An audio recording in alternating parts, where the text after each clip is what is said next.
My parents laughed, saying my sister would just crash at my place for a while. I stood up and said, "That's funny, I haven't lived there in 6 weeks." My mom's voice shook as she asked, "Wait, then where have you been staying?" My parents laughed, a light, dismissive sound that curdled my blood as they casually handed my sister the keys to my apartment. "She'll just stay at your place a while," they chirped, completely unaware they were about to witness a lifetime of silent fury finally explode. See, my name is Natalie, and at 31, I truly thought I'd finally built a life for myself. That downtown Chicago apartment wasn't just a place. It represented years of grinding, of pouring every ounce of myself into something real, while my sister, Elaine, seemed to have everything simply handed to her.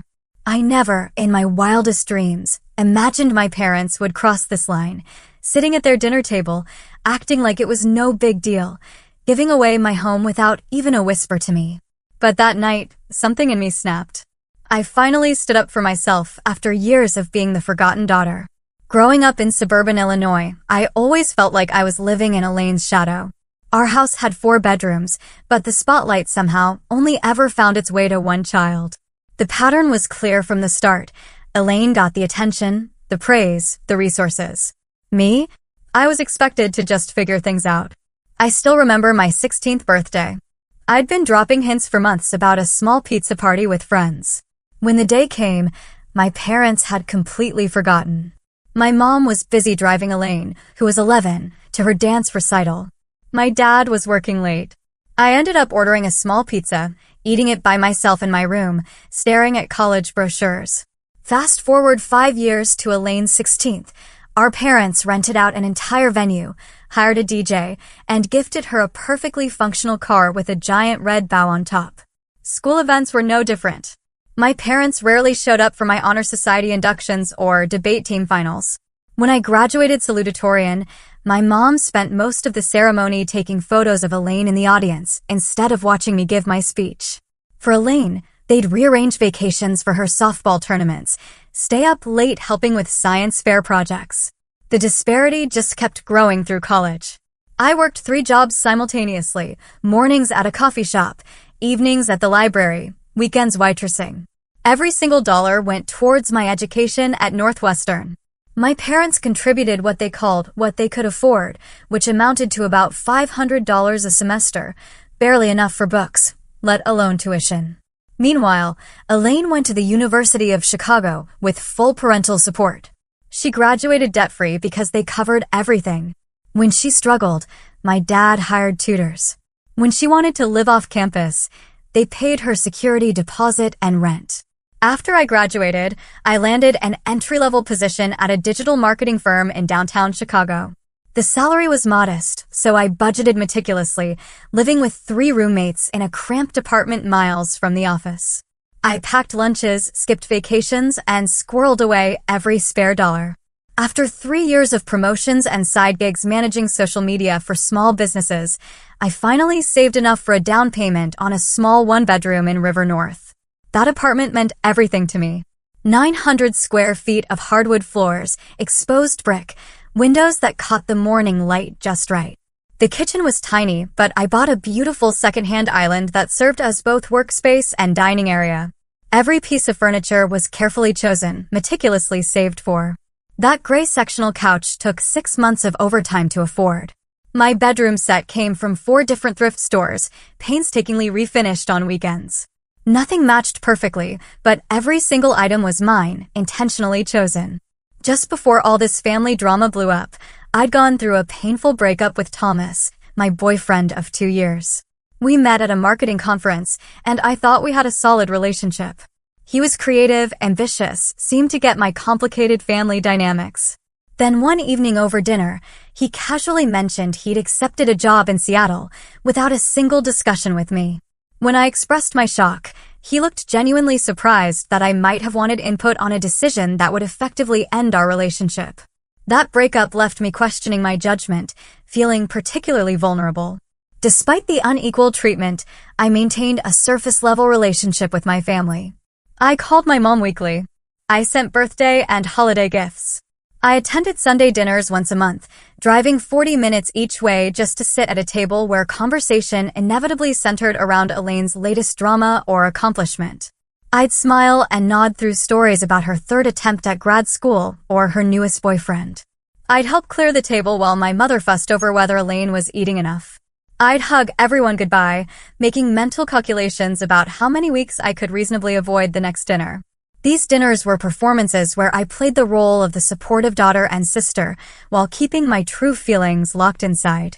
I learned early that expressing hurt or resentment only led to being labeled too sensitive or jealous. So I built walls around my heart and learned to keep conversations superficial. My real life, my friendships, my struggles, my achievements, all remained carefully separate from my family life. That apartment was my sanctuary from all of it. It was my proof that I could create something beautiful entirely on my own.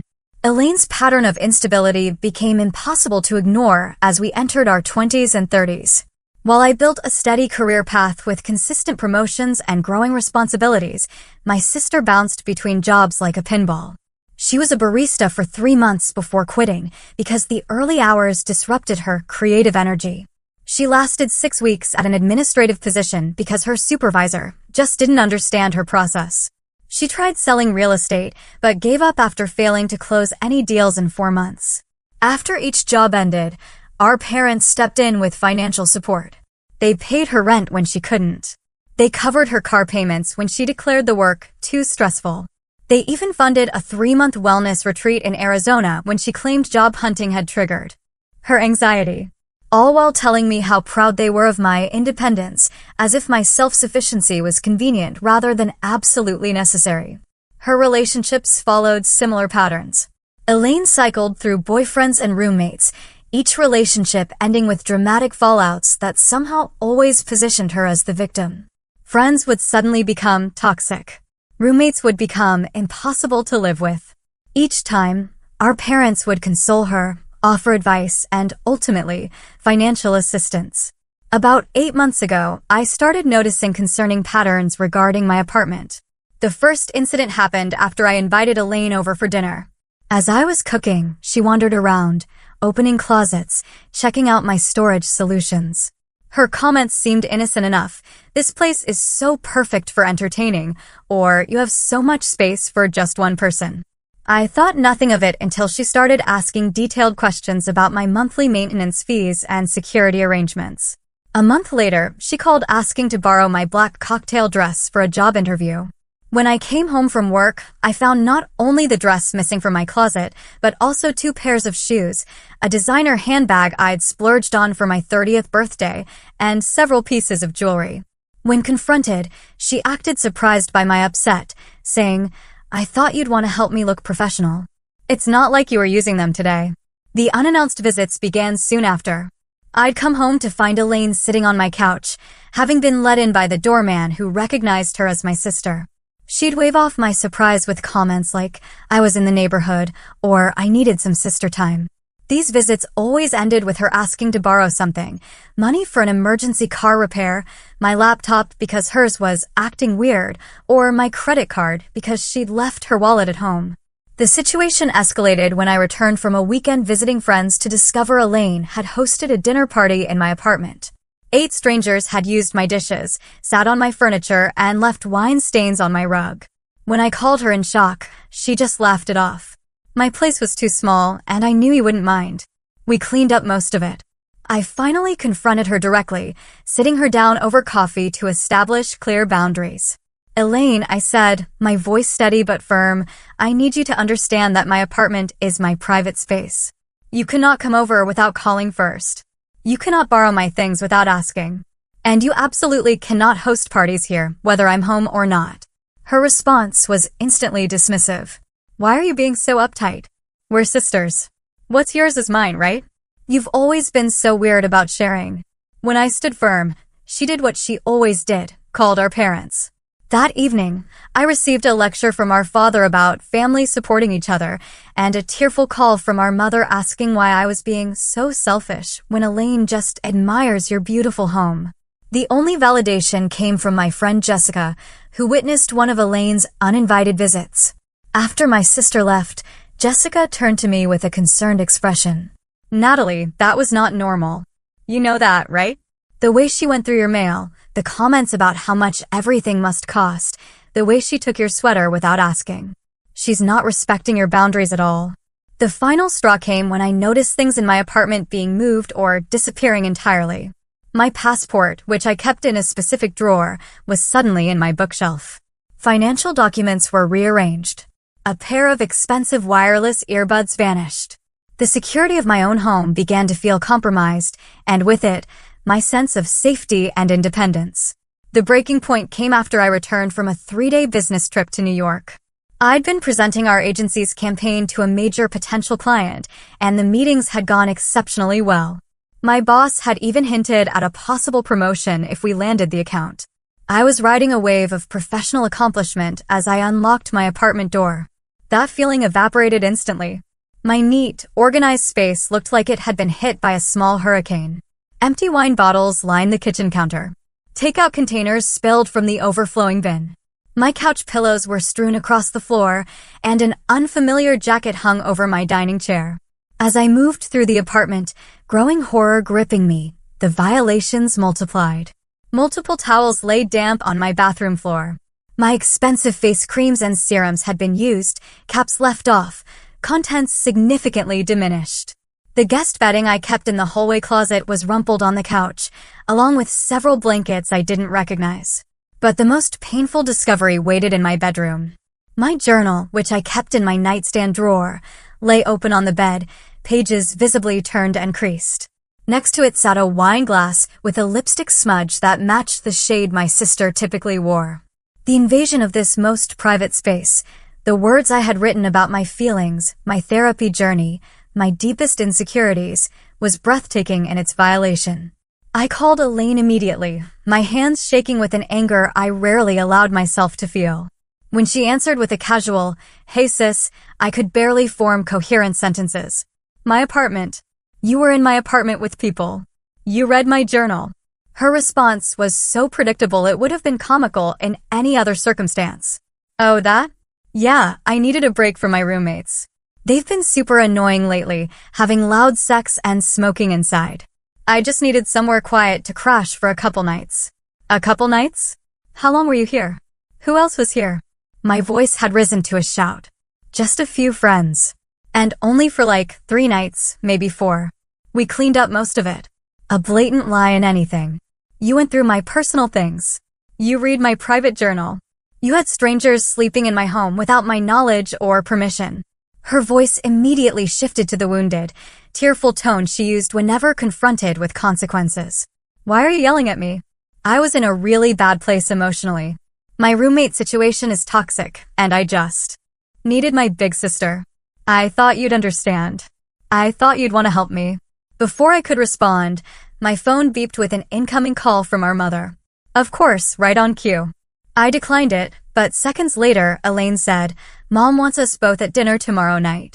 She says it's important." The emergency family dinner the next evening had all the elements of a carefully orchestrated intervention, except I was the one being intervened upon, rather than the person who had violated boundaries. My parents' house looked exactly as it always had, family photos dominated by Elaine's achievements, furniture arranged to showcase my mother's collection of porcelain figurines, the faint smell of my father's pipe tobacco. Despite his doctor's orders to quit years ago, the tension was palpable as we sat down to my mother's pot roast. My father cleared his throat several times, a sure sign he was preparing for what he considered a serious conversation. My mother fluttered around, refilling water glasses no one had drunk from, rearranging serving dishes that needed no adjustment. After a painfully silent 15 minutes of eating, my father put down his fork with deliberate precision. "Your sister has had some challenges recently," he began, as though Elaine weren't sitting directly across from me, studying her plate. "Her landlord has been completely unreasonable." My mother jumped in, completely unreasonable. "Raising the rent with no warning." "There was warning," Elaine mumbled, 2 months ago. I remained silent, already seeing where this was heading. My father continued, "The point is, your sister needs some temporary assistance. We have always taught you girls that family helps family." "Family helps family," my mother echoed, reaching over to squeeze Elaine's hand. And we know you have that lovely apartment with plenty of space. Elaine was evicted, I stated flatly. That's what this is about, isn't it? She didn't pay her rent again, and now she has nowhere to go. My parents exchanged glances. My mother's lips tightened into a thin line. It's not an eviction if you leave voluntarily before it gets to that point. We gave her the money for rent, my father added, a note of confusion entering his voice for the first time. Last month. And the month before. Elaine suddenly became very interested in rearranging the peas on her plate. So, what exactly are you asking me? I knew the answer, but I wanted them to say it explicitly. We think it would be best if Elaine stayed with you for a little while, my mother said, her voice taking on the syrupy sweetness she used when trying to manipulate a situation, just until she finds a new place. A few months at most. Absolutely not. The firmness in my voice surprised even me. Natalie, my father said, his tone hardening. Your sister needs help. This is what family does. No, I countered, standing up from the table. This is what our family does for Elaine. When I needed help with college tuition, I got a third job. When I needed a place to live, I found roommates and worked overtime. When I wanted to buy an apartment, I saved for years. That's different, my mother interjected. You've always been so independent, so capable, and that, I said, the words I had swallowed for years finally spilling out, became the excuse for giving me nothing while giving her everything. I am not letting her move into my home. Not for a day, not for a week, certainly not for months. You have 2 bedrooms, my father argued, his face reddening. I have 1 bedroom and a home office that I need for my job. And even if I had 10 bedrooms, the answer would still be no. Elaine does not respect boundaries. She has proven that repeatedly. Oh, boundaries, my mother said dismissively, waving her hand as if swatting away an annoying fly. You and your boundaries. Sisters should share and support each other. Support goes both ways, I said. When has Elaine ever supported me? When has she respected my privacy or my possessions? When has she shown any concern for my feelings? You are being selfish, my father declared, playing his trump card, the accusation that had kept me in line for most of my life. Your sister is family. So am I said, rising further from the table, tears streaming down my face despite my best efforts to contain them. But that has never seemed to matter to any of you. I drove home that night with my hands gripping the steering wheel so tightly my knuckles turned white. Through the blur of tears, one thought crystallized with perfect clarity. Nothing would ever change. I would always be the responsible one, expected to sacrifice for Elaine. I would always be the daughter whose needs came second. I would always be giving pieces of myself away until there was nothing left, unless I changed the pattern myself. That night, in my apartment, surrounded by the evidence of my sister's disregard for my space and belongings, I finally broke down completely. The sobs that tore through me came from somewhere deep and primal, years of suppressed hurt and anger finally finding release. I curled into a ball on my couch, clutching a pillow to my chest as though it could somehow protect me from the pain radiating through my body. When the storm of tears finally subsided, I felt hollow but oddly clear-headed. This space, which I had created as my sanctuary, no longer felt safe. The knowledge that my sister had been here, looking through my things, reading my private thoughts, inviting strangers to use my belongings, it had contaminated everything. The apartment no longer felt like mine. At 1 o'clock in the morning, I called Taylor, my best friend since college. She answered on the 3rd ring, her voice thick with sleep. Nat, are you okay? The whole story poured out of me, a jumbled, tear-stained account of the apartment invasion, the family dinner, the lifetime of being overlooked and undervalued. Taylor listened without interruption, occasionally murmuring sounds of support or outrage at particularly egregious details. When I finally ran out of words, the silence stretched between us for several moments. Then Taylor said something that changed everything. You know, you don't have to keep playing this role they've assigned you, right? You're allowed to rewrite the script. What do you mean? I asked, wiping tears from my cheeks. I mean, that you have spent your entire life trying to earn approval from people who are constitutionally incapable of giving it to you. Your parents have shown you exactly who they are and how they value you. Believe them and make decisions accordingly. The truth of her words resonated in my chest. So, what do I do? If it were me, Taylor said carefully, I would consider what my life would look like if I prioritized my own well-being over their expectations. Maybe that means moving somewhere they don't know about. Maybe it means strict boundaries about when and how you interact with them. Maybe it means therapy to work through the lifetime of being the less favored child. All of the above, I whispered, a plan already forming in my mind. The next morning, I called in sick to work for the first time in 3 years. Instead of going to the office, I spent the day researching apartments in neighborhoods far from River North. By afternoon, I had scheduled viewings of 5 different places. The following day, I saw all 5 and fell in love with the last one, a 4th-floor walk-up in Wicker Park with creaky wooden floors, a tiny but updated kitchen, and windows that looked out on a courtyard filled with trees. It was smaller than my current place and considerably less polished, but it had character, and most importantly, no one in my family knew about it. I signed the lease that same day, putting down the security deposit and first month's rent from my emergency savings. The landlord, an older woman named Harriet who lived on the 1st floor, seemed delighted to have a quiet professional as a tenant. When can you move in? She asked as we completed the paperwork. As soon as possible, I told her. Would this weekend work? With a new apartment secured, my plan took shape with surprising speed. I opened a new bank account at a credit union across town from my usual bank, transferring half my savings immediately. I set up mail forwarding to a post office box rather than directly to the new apartment. I began bringing small boxes of my most treasured possessions to work with me, then dropping them at the new place on my way home. I decided to leave most of the furniture behind. The couch, the dining table, the bed frame, all of it felt tainted by what had happened. Only my grandmother's antique reading chair, a few cherished books, my most beloved kitchen items, and my clothes made the journey to Wicker Park. The rest I would deal with later. Setting up the new apartment became a kind of therapy. Each item I brought was carefully considered. Did it bring me joy? Did it serve a purpose? Was it free from negative associations? The resulting space was minimalist, but deeply personal. I splurged on new bedding, a soft duvet in shades of blue and green that reminded me of the ocean. I hung plants in the windows and photographs of friends on the walls. I bought a secondhand desk that fit perfectly in the alcove by the window, creating a workspace that felt both productive and peaceful.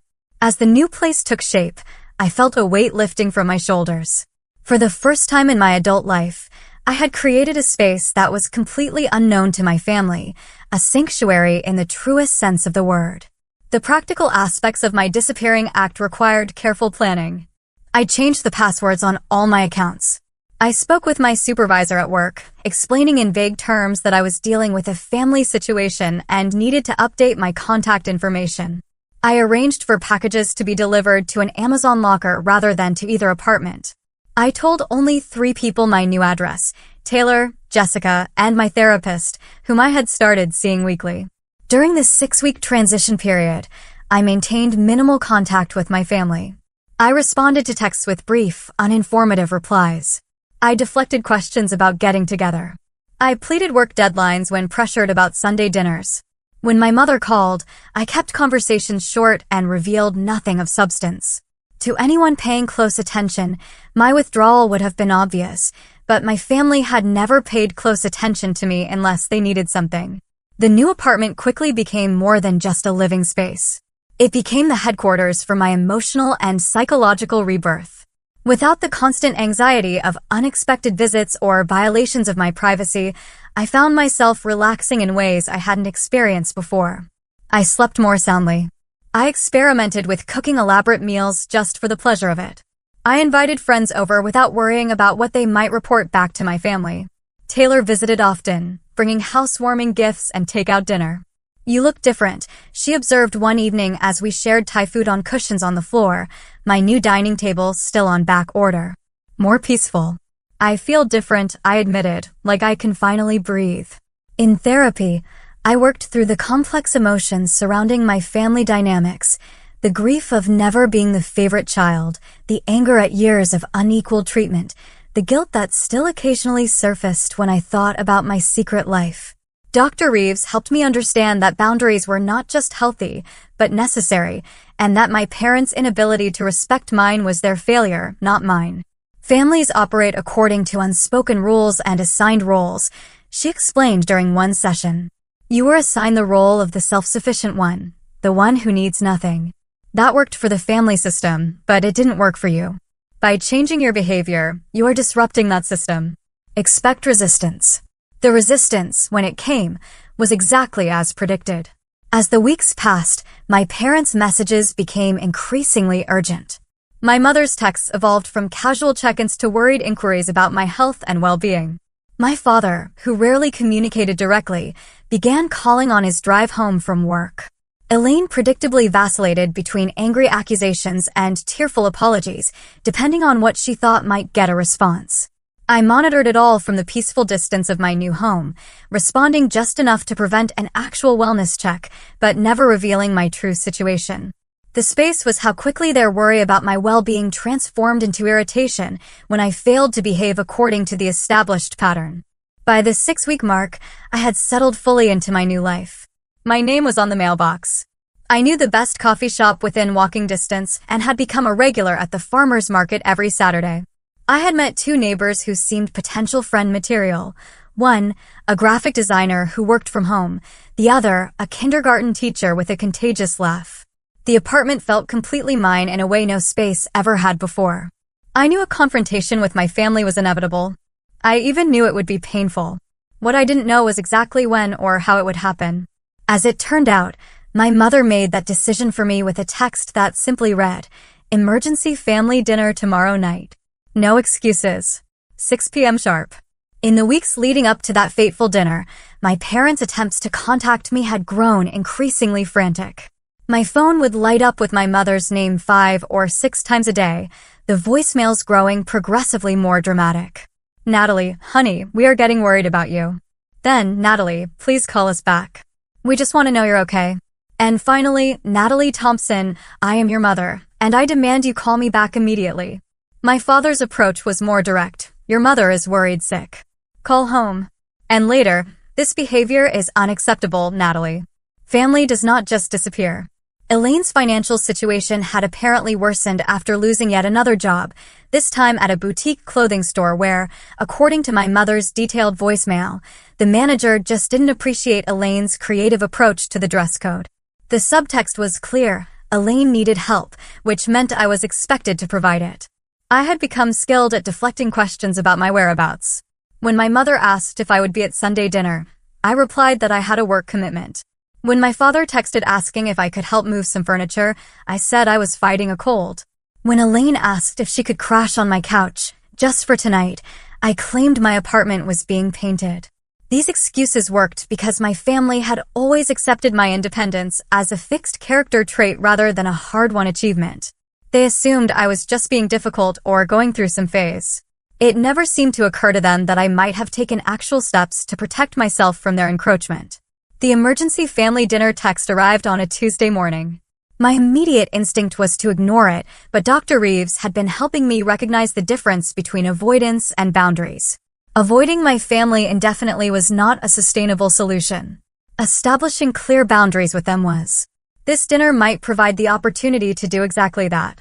"I'll be there," I texted back to my mother, the 3 simple words immediately triggering a flurry of happy face emojis in response. As I drove to my childhood home that Thursday evening, my stomach clenched with anxiety. I had prepared as thoroughly as possible, rehearsing responses to likely scenarios with both Taylor and Dr. Reeves. I had meditated that morning, gone for a long run, and worn an outfit that made me feel confident, a tailored blazer over a simple blouse and jeans. Still, as I parked in the driveway, the familiar weight of family expectations settled on my shoulders. The house looked exactly as it always did, my mother's carefully tended flower beds, my father's meticulously trimmed lawn, the porch light welcoming visitors while the interior revealed warm golden light through partially drawn curtains. The perfect suburban tableau. I took a deep breath, straightened my shoulders, and rang the doorbell rather than using my key. A small act of separation that didn't go unnoticed by my mother when she opened the door.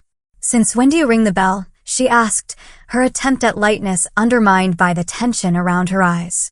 "This is still your home, you know. Is it?" I replied quietly, stepping past her into the foyer. The atmosphere inside was thick with unspoken tension. My father sat in his usual recliner, newspaper folded beside him, pretending to watch a baseball game with the volume turned low.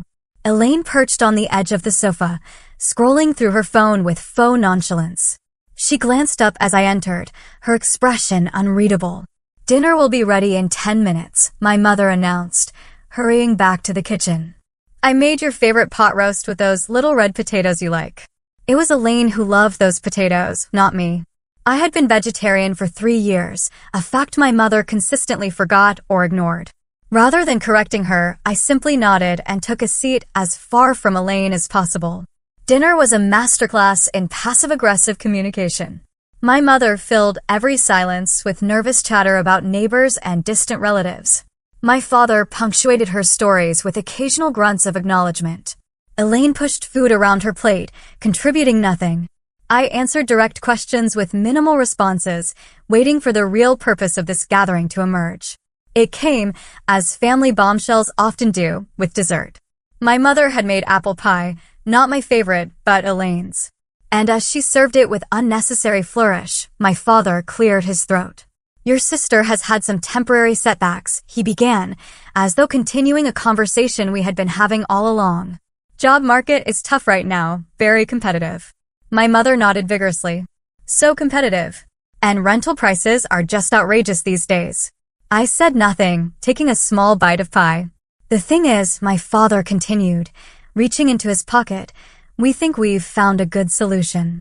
Temporary, of course, until Elaine gets back on her feet."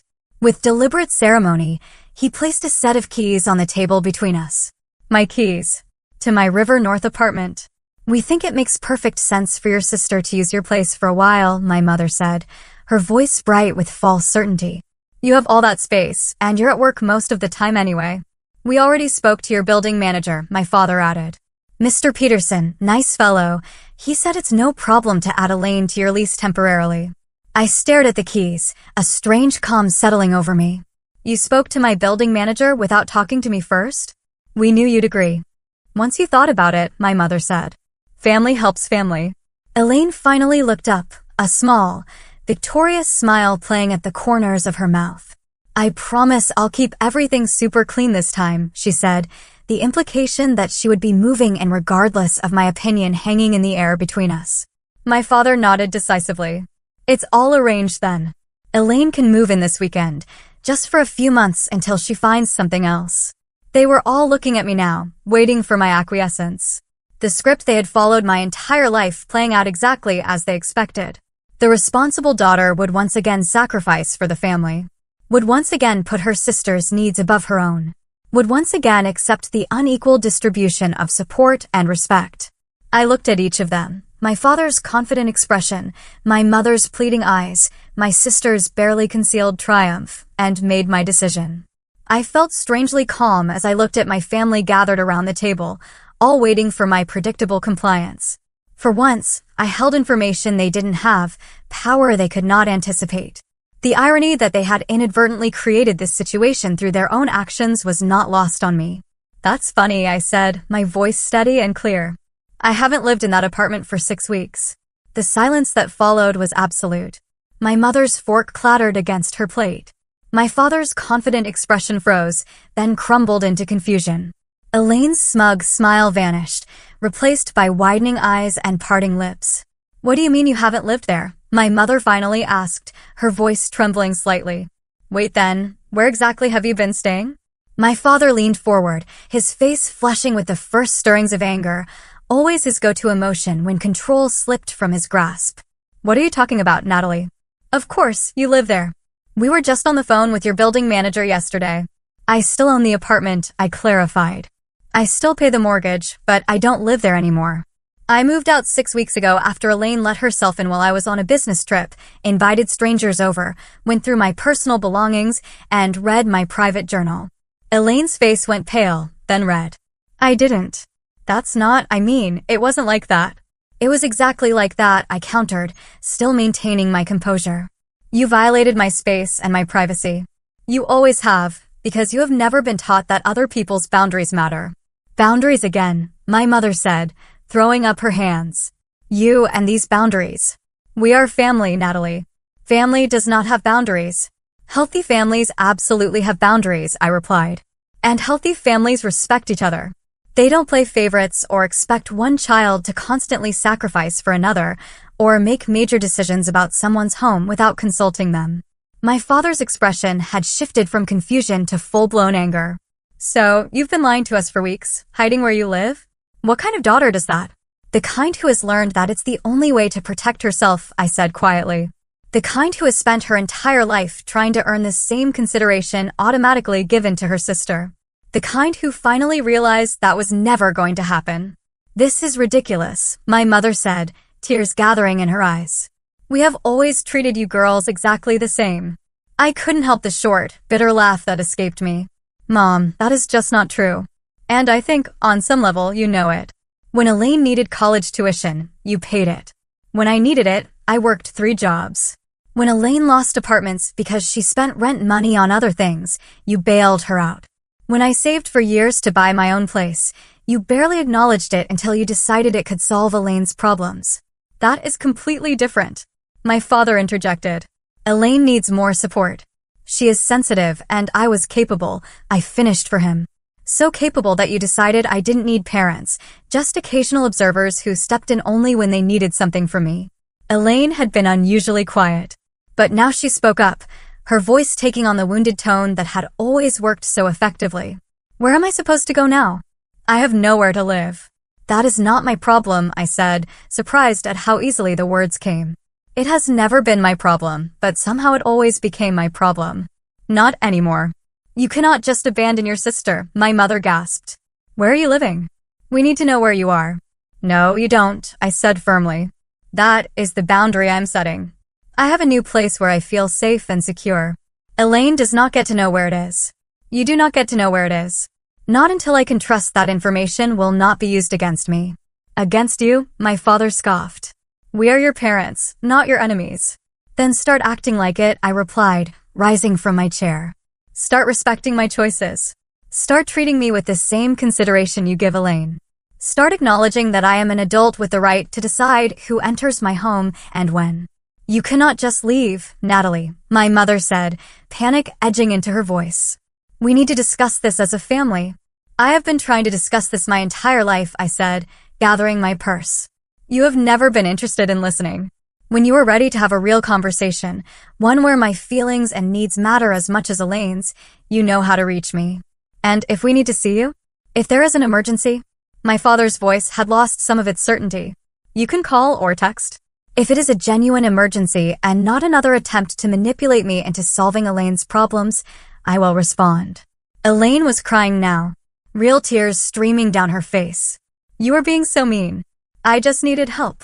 For the first time, I looked directly at my sister, seeing not the perpetual victim she portrayed, but the adult who had consistently chosen to take rather than ask, to assume rather than earn. You have always needed help, Elaine, and I have always given it, even when it hurt me to do so. That ends today. It is time for you to solve your own problems.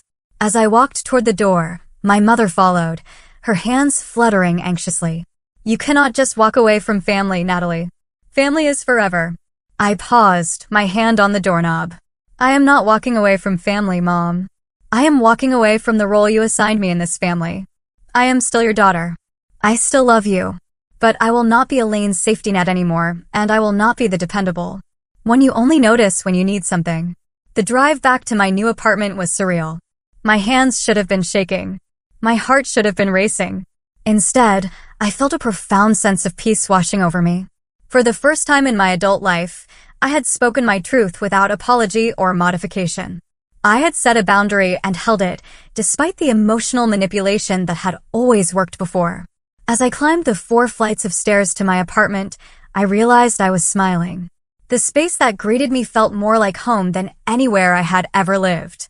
Not because of the furnishings or the location, but because it represented a choice I had made entirely for myself. A choice to value my own well-being.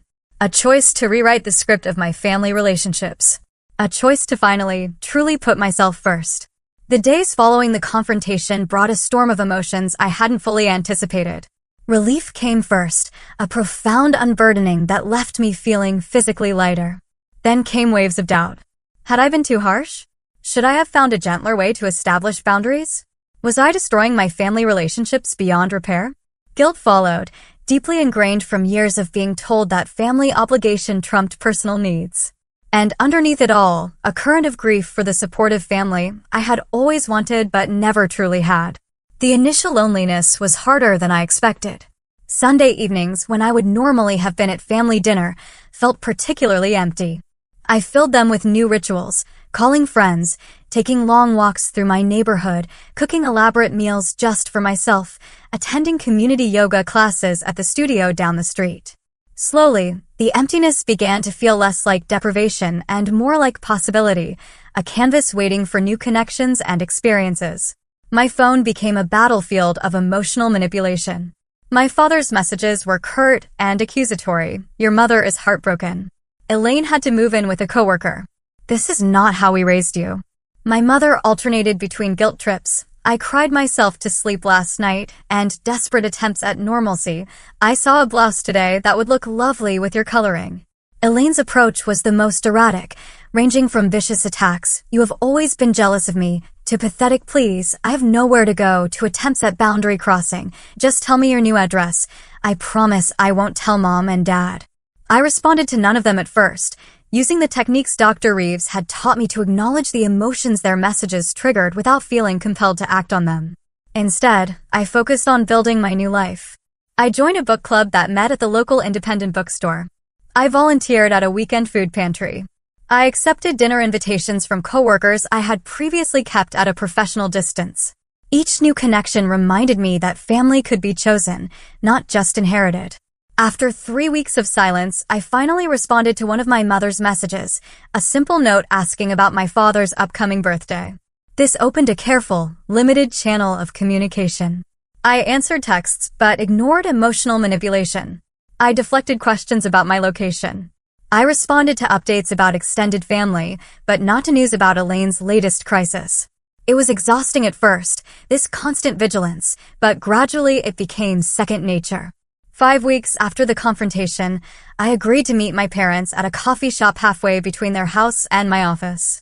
The neutral territory was deliberate, suggested by Dr. Reeves as a way to avoid the emotional triggers of the family home.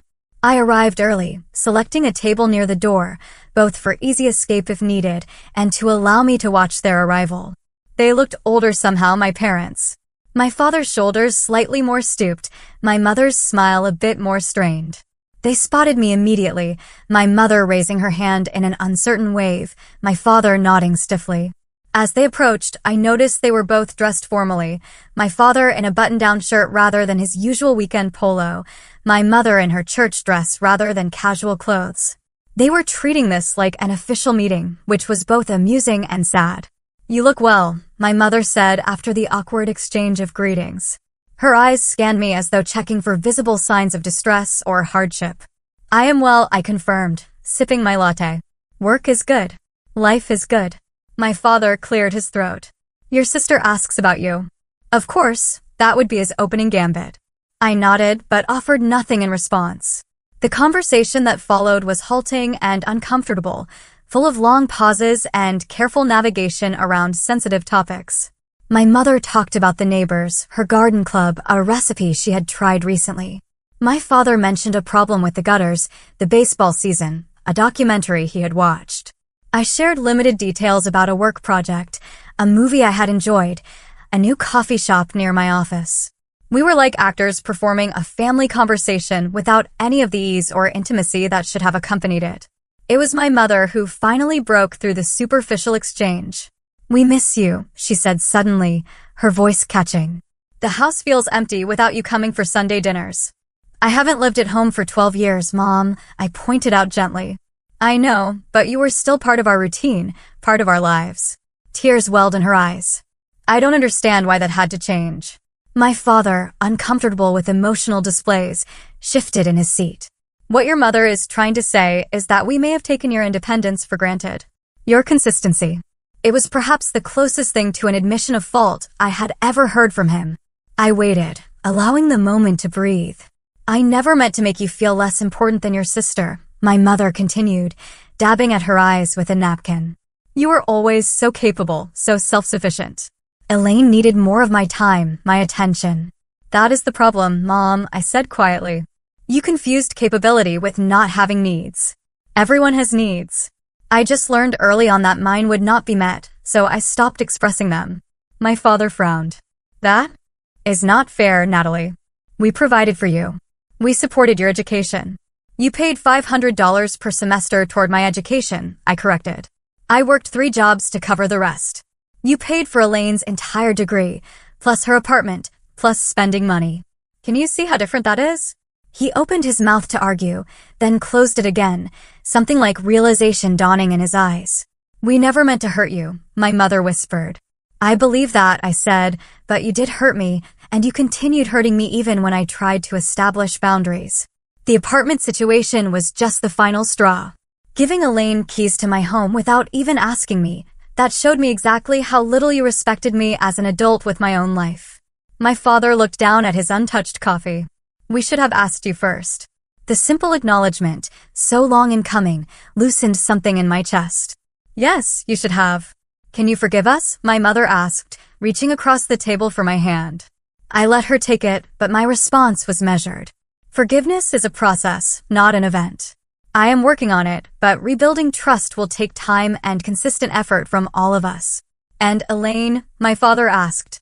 Elaine and I will need to find our own way forward, I said firmly. That is between her and me. She is staying with her friend Jasmine right now, my mother offered.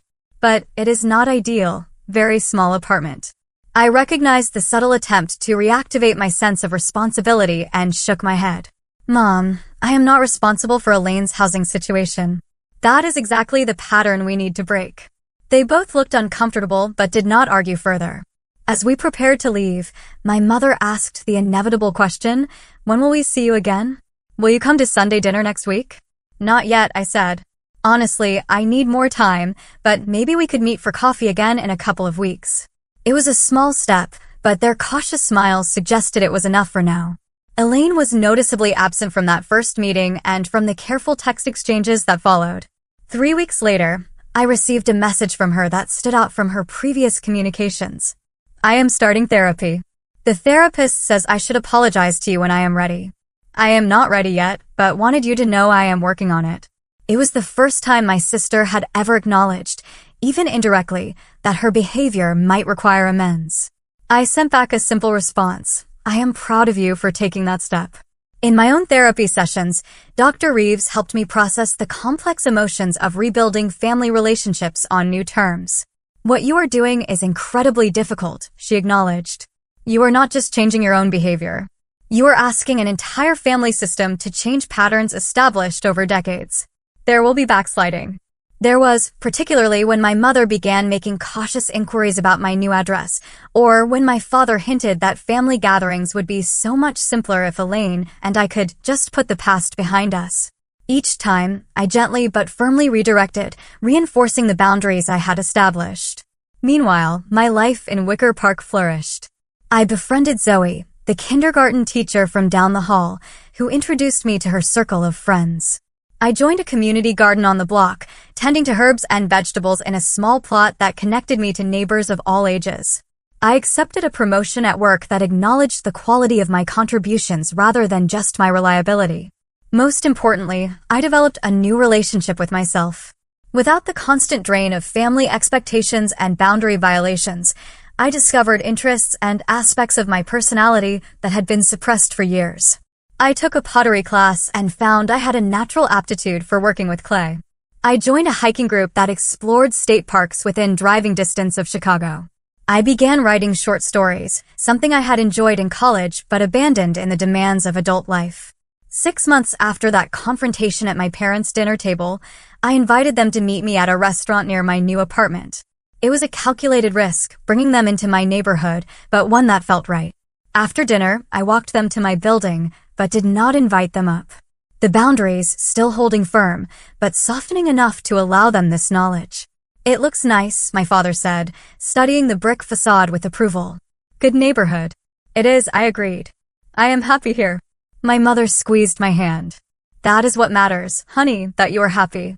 I smiled, recognizing the genuine sentiment behind her words.